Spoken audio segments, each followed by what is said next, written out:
Hi, I'm Glenn Rogers, and this is American Perspectives. Today we're going to talk about America as a society and ask the question whether or not we are a healthy society. Let's think in terms for a few moments about what a society is and the different components involved. Basically, a society is defined as a group of people who live within a geographic boundary. Okay, so the north of us we have Canada, to the south we have Mexico, and on either side there's an ocean, and so that's our geographic boundary, and America is within that.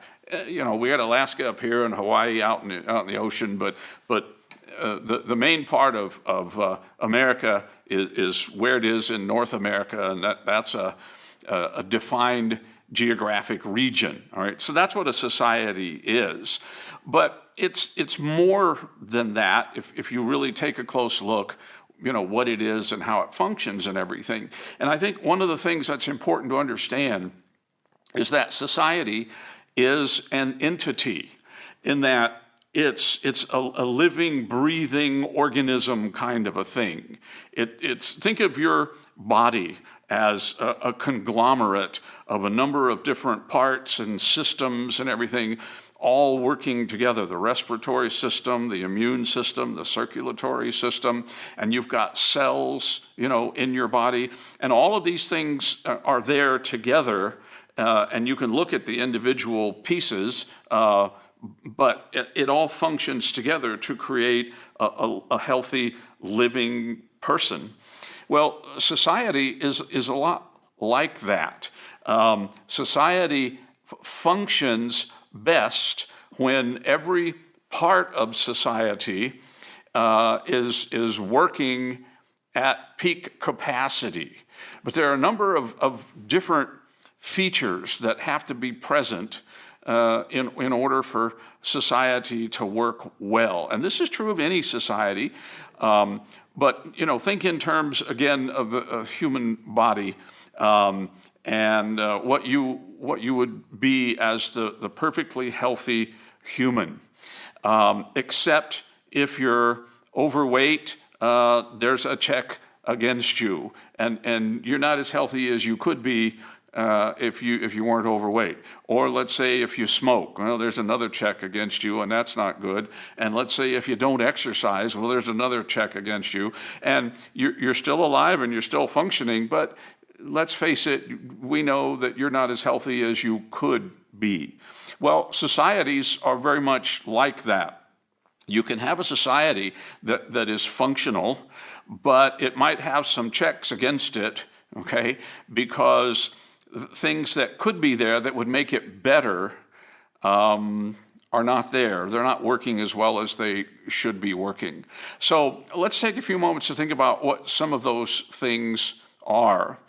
And I think the first thing that always comes to mind for me in regards to a fully functional, healthy society is that there has to be maximum freedom for citizens. Okay, not just a little bit free, not just free in some areas and not free in others, but we have to be as free as we can be as people who live together and understand there's some limitations, and that's part of what's called the social contract that we engage in when we're citizens or part of any kind of group. We have to behave responsibly and all that, but the freedom is still there, and because we're self-determined people, because we weigh alternatives and make choices for ourselves, if we're going to be as happy, as healthy, and productive as we can be, we need to be as free as we can be. So that's a very important part of being a healthy society.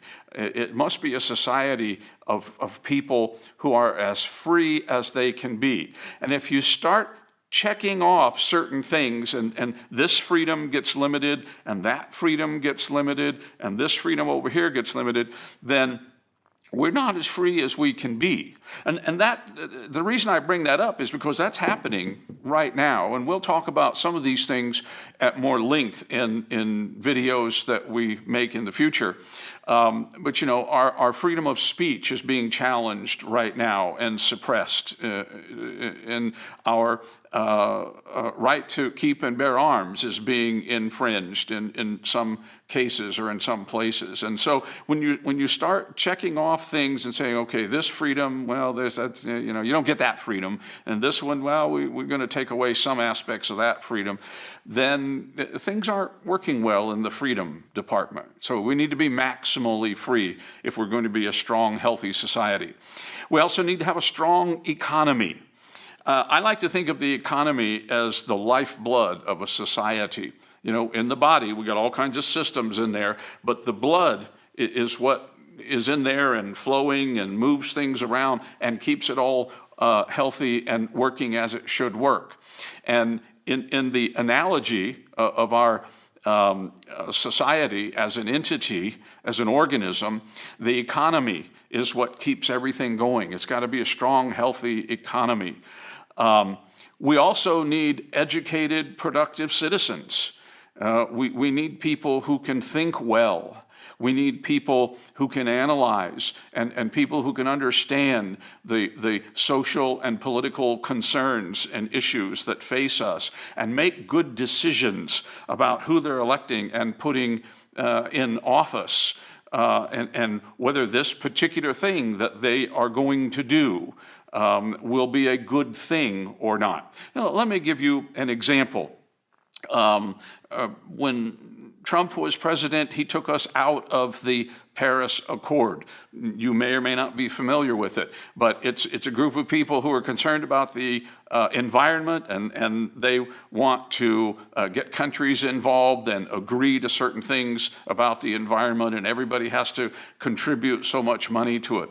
Well, experts who know about the environment and what will and won't help it look at that Paris Accord and say, well, this isn't going to do much to lower the temperature so we don't have global warming, and therefore it's not going to have much impact on the weather patterns and things like that. So we're going to be spending trillions of dollars to be part of this Paris Accord, and yet it's not going to really produce much in the way of results. Well, see, President Trump looked at that and said, well, that's not a good place for us to be, is it? That we're just dumping a lot of money in there and it's not producing an awful lot of results. Well, President Biden disagrees, and he's putting us back into the Paris Accord. Now, thoughtful people need to look at that and reflect on that and have an opinion as to whether or not that's a good option for us to be part of that or not. That takes educated people, takes people who are participating in society, people who are making a contribution, people who are being productive. And so that's another part of a healthy society. Yet another thing is self-reliant citizens who are responsible for themselves.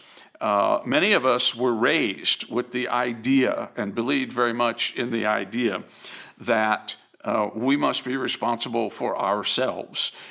We need to be educated. We need to get a job. We need to earn the money we need to take care of ourselves for a house and clothes and food and transportation and communication and all that. That we don't look to other people.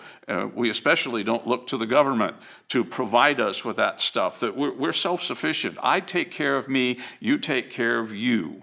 And that's a very important attitude. Now, if somebody needs help, you help them out.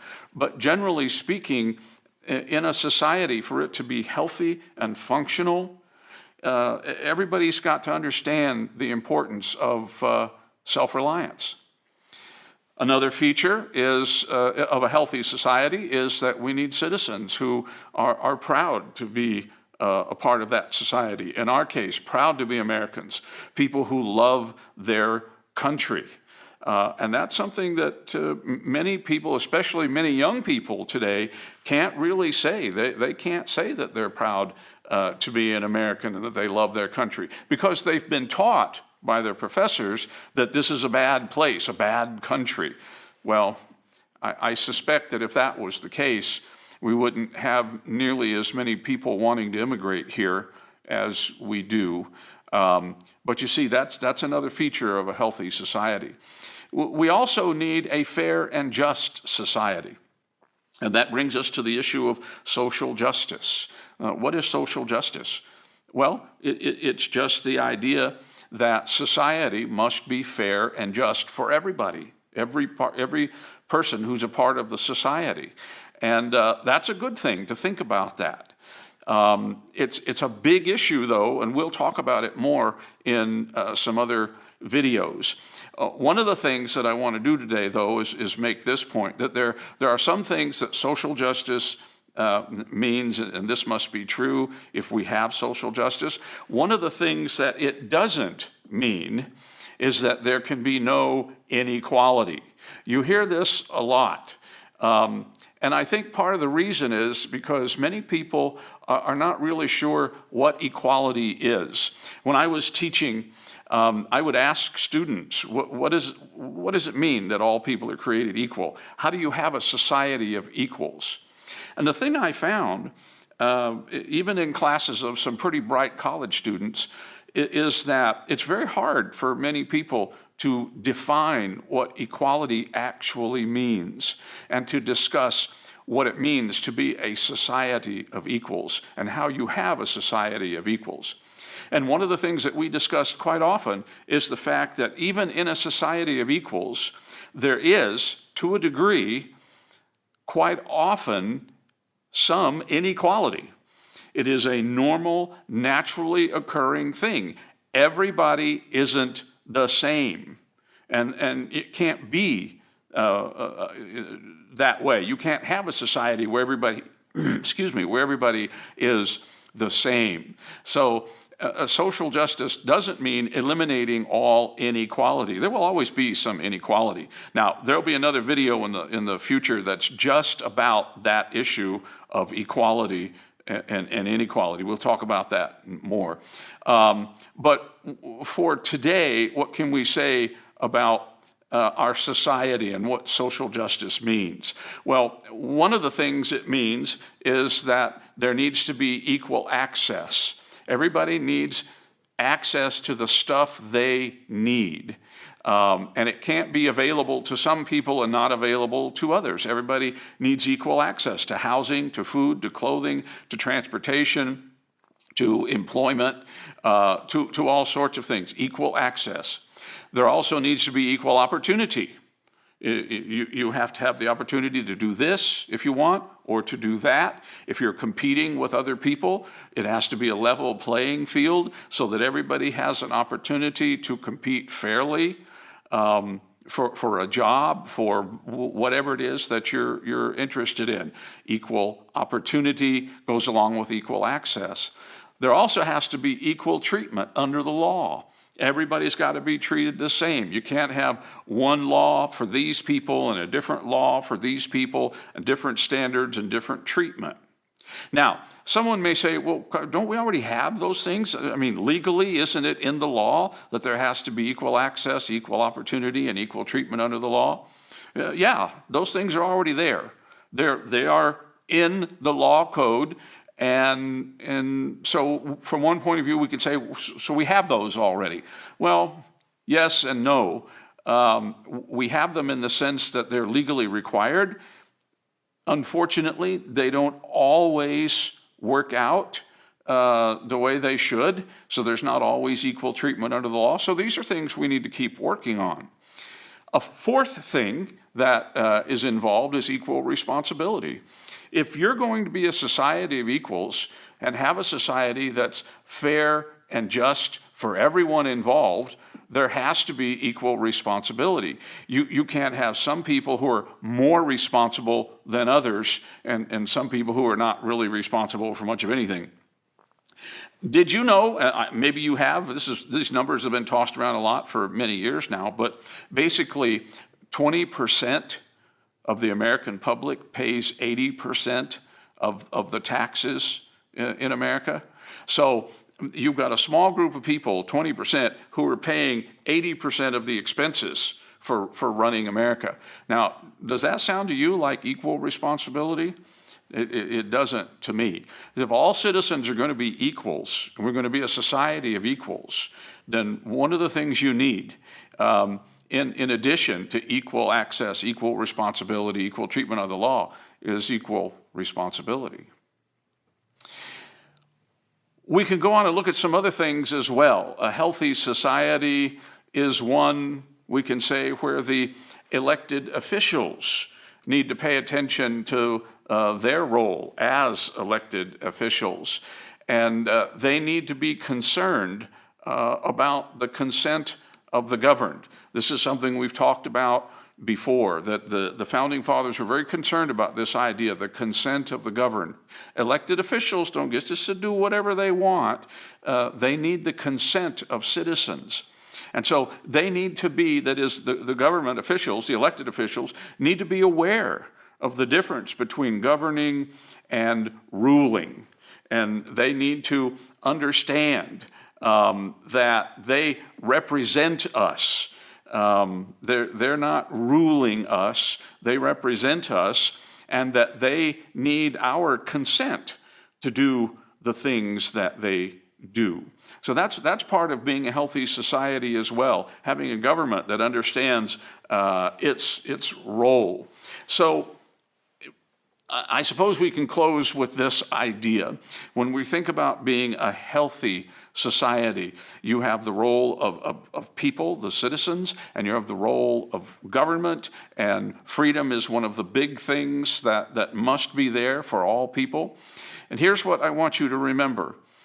Just if you only have one takeaway from this whole thing, remember that the more control the government has over society, the less control we have. And that's not a good thing. So if you like what you've heard today, down below, maybe you'll click the thumbs up. That would be appreciated. Perhaps you can also hit the subscribe button and the notification bell. That way you'll know when other videos are uploaded. If you're interested in looking at those, there's a comment section that you can access and tell us what you think. One last thing is I want to talk to you just briefly about one of the books that I've written. I showed you this before, but I want to do it again. A bunch of really good reasons to be a Republican. This is available through Barnes & Noble or Amazon. It talks about the history of the Republican Party, the history of the Democratic Party, the values that they each have, what they're interested in doing, and it's some good information that helps you decide where you want to place your political loyalties. So thank you for watching today. Hope you'll tune in again. Thank you.